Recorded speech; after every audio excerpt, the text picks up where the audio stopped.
Alors ce projet est un peu particulier, en tout cas singulier, c'est-à-dire que nous sommes 4 photographes et on a décidé il y a quelques années de se rassembler parce que pour plusieurs raisons, puisqu'on avait des affinités un peu entre nos différentes pratiques photographiques et on avait envie aussi de faire quelque chose d'un peu original pour nous, c'est-à-dire d'oublier un peu nos identités pour mélanger nos photos. Donc l'exposition s'est tenue dans différents endroits.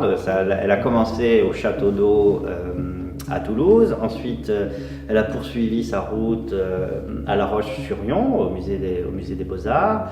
Ensuite nous avons fait une résidence à la maison Julien Gracq et nous avons exposé au terme de cette résidence là-bas. Ensuite on est allé dans le Limousin, dans la Creuse, précisément à Guéret, pour montrer aussi une autre mouture de l'exposition.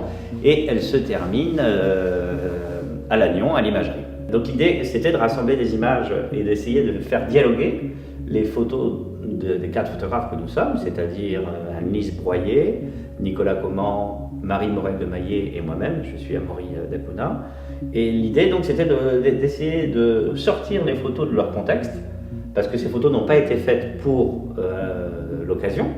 Elles appartiennent chacune à nos séries respectives. L'idée, c'était un petit peu comme un jeu de cartes, de redistribuer les cartes, les images de nos travaux, et d'essayer, en les faisant dialoguer, de créer quelque chose de différent, comme une sorte de cadavre exquis. Cette séquence, elle est un petit peu... elle est assez emblématique en fait de notre association, puisque c'est la première qu'on a créée, qu'on a assemblée. Et on la met ici, c'est une forme d'introduction aussi à la suite de l'exposition.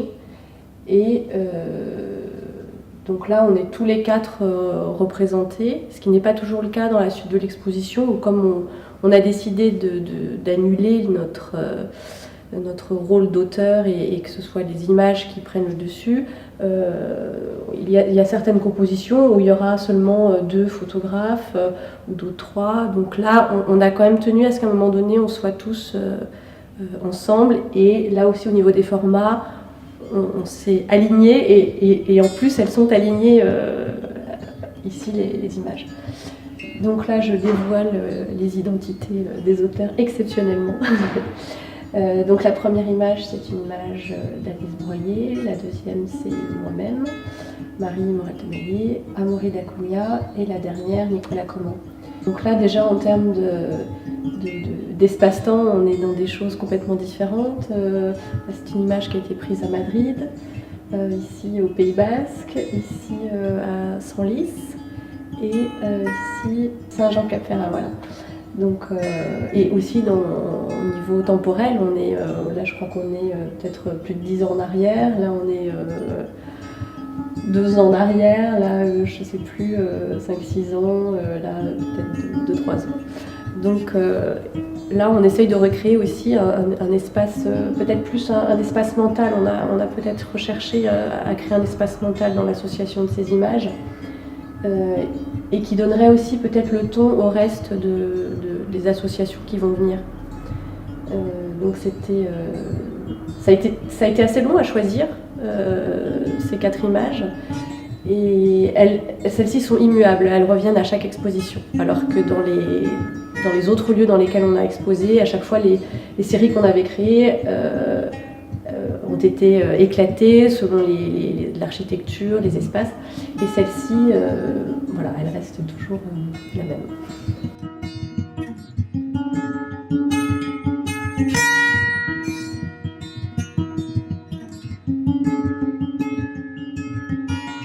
Ce sont les images qui se substituent à nous d'une certaine manière, puisque nous ne disons pas dans l'exposition qui a fait quoi.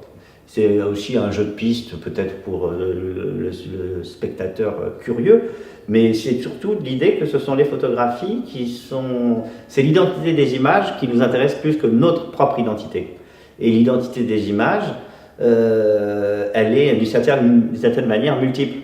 Vous avez des photos que vous voyez par exemple ici, certaines images ont été faites, ça c'est une photo qui a été faite pour une série, pour mon travail personnel par exemple, et puis elle arrive ici, on s'en fiche que c'est moi qui l'ai faite, et elle se trouve, elle se met à dialoguer avec une photographie d'Anne-Lise par exemple, juste à gauche. Ça c'est une photo de Marie Morel de Maillet, j'ai failli me tromper, vous voyez, donc ça prouve qu'on n'est pas totalement, l'identité des images c'est vraiment pas tellement notre intérêt. Qui a fait quoi, c'est pas ça, quoi. Donc ça a été un peu compliqué parce qu'il y a toujours, les artistes ont toujours un peu pas des problèmes, mais ils se confrontent à leur propre ego assez souvent. Là, on fait tomber tous les égos, hein, et ce sont vraiment les images. Donc l'enjeu, c'était d'abord de rassembler ces images et de créer des séquences, des choses un peu incongrues. Et en fait, qu'est-ce qu'on a en commun? Un regard peut-être qui est alimenté par autre chose que simplement la photographie. Nicolas Comment fait de la musique, Anne-Lise fait du dessin, Marie elle s'intéresse beaucoup à la peinture, moi j'écris aussi, je suis écrivain par ailleurs. Donc on est tous les uns et les autres passionnés par la photographie, mais aussi passionnés par autre chose. Donc on voulait que l'exposition reflète aussi qu'elle ait une force d'expansion d'une certaine manière, qu'on puisse, en regardant les images, en regardant ce que ça provoque, ce que ça suscite, cette espèce d'alchimie, même si c'est des mots un peu désuets, mais on aime bien aussi revenir un peu à ces questions qui aujourd'hui, les gens n'osent plus tellement parler de beauté, parce que c'est très vite caricatural, la beauté c'est un peu niais, ou alors un peu vaporeux, ou un peu de l'ordre de la petite sensation, etc. Et nous, on n'a pas eu peur d'essayer de reposer, avec, j'espère, un peu d'humilité et de pudeur, ces questions, la question de l'intensité des images, l'autonomie des images. L'autonomie parce qu'il n'y a pas de nom, il n'y a pas de lieu, il n'y a pas de temps. Donc on joue vraiment sur... on fait le pari des images, mais des images qui ne sont pas dans une solitude. La preuve, parce qu'on joue sur des associations, des ressemblances, des dissemblances, des liens, des ruptures.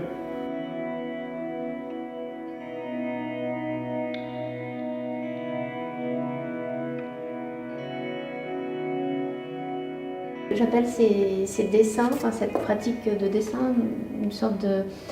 Enfin, c'est comme si j'allais vers des dessins photographiques. Je m'explique, c'est qu'en fait, c'est pas du tout du papier traditionnel ni de la toile, c'est du papier photographique qui subit toute la chimie enfin, traditionnelle du papier argentique pour la révélation, la fixation et tous les bains. Et parce que pour moi, c'est important, ça a du sens de dessiner sur une surface sensible qui est donc vivante. L'image est d'abord une image photographique et je dessine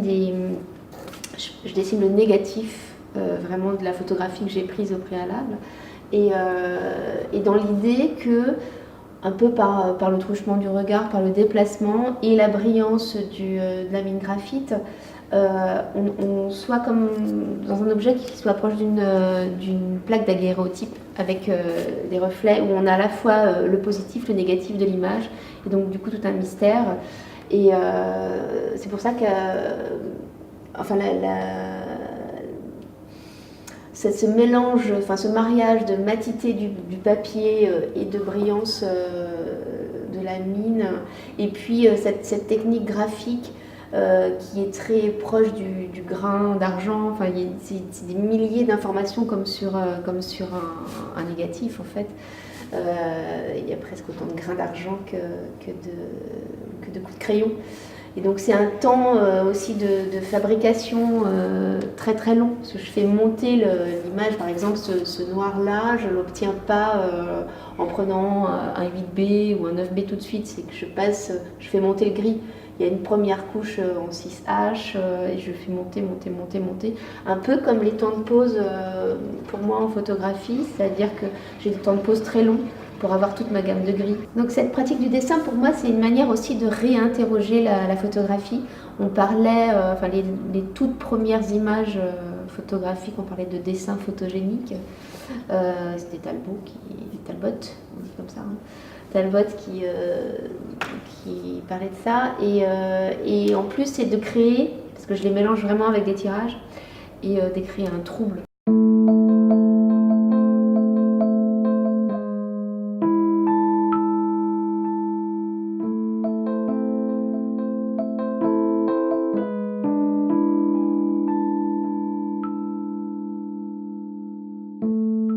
À chaque lieu, on réinvente, on repense l'accrochage en tenant compte du lieu, ce qui nous semble naturel, mais à chaque fois, c'est pour ça que c'est intéressant. C'est comme si un groupe jouait le même répertoire d'une certaine manière, mais avec des arrangements différents, avec des variations dans l'ordre des chansons. C'est un peu une sorte de tournée photographique qui s'est faite grâce à cette espèce de symbiose entre tous ces centres d'art qui ont chacun participé pour différents titres à cette aventure.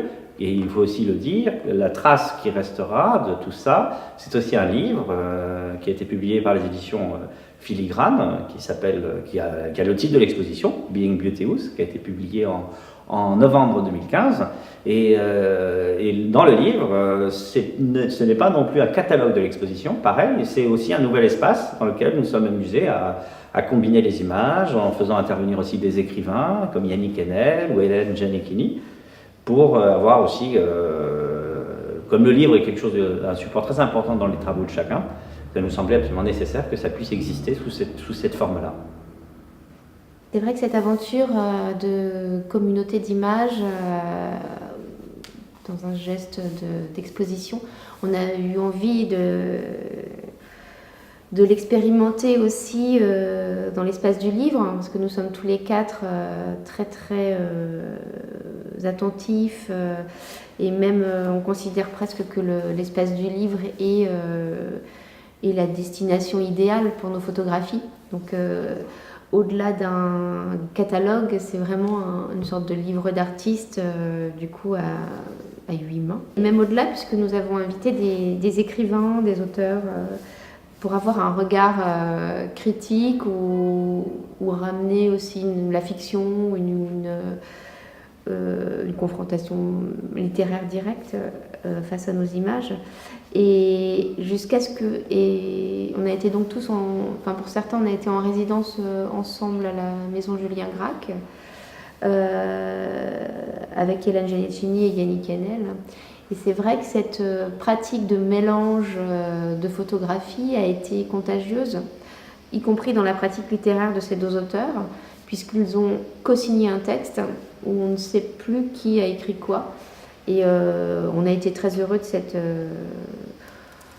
cette expérience qui s'est fait naturellement en fait. Elle n'a pas été demandée, mais c'était, je pense que voilà, de vivre cette communauté à la fois de personnes et d'images a fait que voilà, les choses ont glissé vers un échange de plumes en fait entre eux. Et puis le livre s'est construit, donc c'est un peu comme à chaque exposition, on a rejoué, on a remis les images un peu comme des cartes sur table, et puis les associations se sont faites, donc évidemment les problématiques sont différentes. On est plus de l'ordre du montage cinématographique dans un livre. Les associations créent un rythme, parfois on est dans une logique de plan séquence, ça s'introduit après une rythmique plus dynamique avec une assimilation au cut. Et donc c'est ce qu'on a voulu construire et on est très contents de ça. Et donc les autres auteurs, il y a aussi Léa Bismuth qui a retranscrit un entretien qu'elle avait fait avec nous. Étienne Nat où son texte a une dimension plus historique et qui retrace un petit peu aussi, qui resitue plutôt nos pratiques photographiques dans l'histoire de la photographie. Donc son inscription dans une suite d'une expérience des cahiers de la photographie, par exemple, avec des auteurs comme Denis Roche ou Bernard Plossu. Et puis Jean Day, qui a fait un très beau texte.